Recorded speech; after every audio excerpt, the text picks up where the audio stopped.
Hello viewers, আজকের ভিডিওতে আমরা জানব বন্দুকের গুলি কিভাবে কাজ করে এবং কেন এটি এত মারাত্মক হতে পারে। আসুন বিস্তারিতভাবে জানি কিভাবে এই অস্ত্রটি কাজ করে এবং এর ব্যবহার থেকে কী ধরনের বিপদ ঘটতে পারে। বন্দুকের গুলি, যা সাধারণভাবে ছোট অস্ত্র হিসেবে পরিচিত, তবে বন্দুকভেদে এটি বিভিন্ন আকারের হতে পারে। মূলত তিনটি গুরুত্বপূর্ণ অংশ নিয়ে গঠিত হয় বন্দুকের গুলি: 1 কেসিং, 2 বারুদ ও 3 প্রজেক্টাইল। চলুন এক এক করে দেখি এই অংশগুলো কিভাবে কাজ করে। প্রথমত, গুলির কেসিং বা সেলের বাহ্যিক অংশ।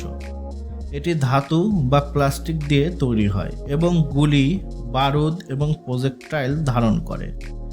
কেসিংটি গুলির গতি এবং শক্তি নির্ণয় করে। অন্যদিকে গুলির মধ্যে থাকা বারুদ একটি বিশেষ রাসায়নিক মিশ্রণ, যা জ্বলে এবং বিস্ফোরিত হয়।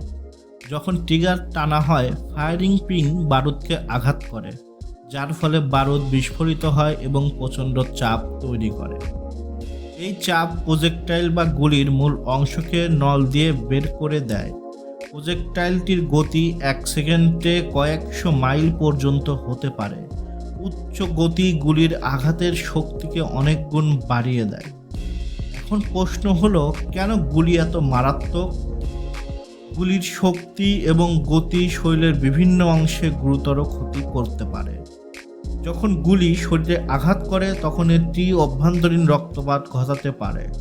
গুলির আঘাতে রক্তনালী, অঙ্গ এবং স্নায়ুর গুরুতর ক্ষতি হতে পারে, যা রক্তক্ষরণ এবং শক সৃষ্টি করে। গুলির কারণে শরীরের কোনো একটি অংশের ক্ষতি হলে সেই অঙ্গের কার্যকারিতা বিপর্যস্ত হতে পারে, যা মৃত্যু পর্যন্ত ঘটাতে পারে। বন্দুকের গুলি উচ্চ গতি এবং শক্তিসহ লক্ষ্যবস্তুতে আঘাত করে। এ কারণে এটি মারাত্মক হয়ে থাকে। যদি শরীরের কোনো অংশে এটি আঘাত করে, তাহলে সেই অংশে প্রচুর রক্তপাত হয়। তাই রক্তপাত কমাতে আঘাতস্থলে একটি পরিষ্কার কাপড় বা ব্যান্ডেজ দিয়ে চেপে ধরতে হবে, যাতে রক্ত শরীর থেকে বের না হয়। যত দ্রুত সম্ভব চিকিৎসার জন্য হাসপাতালে নিয়ে যেতে হবে। ভিডিওটি আপনার কেমন লেগেছে কমেন্ট করে জানান। লাইক, শেয়ার, সাবস্ক্রাইব করতে ভুলবেন না। নতুন ভিডিও আপডেট পেতে বেল আইকনে ক্লিক করুন। পরবর্তী ভিডিওতে আবার দেখা হবে। সে পর্যন্ত সবাই ভালো থাকুন। ধন্যবাদ।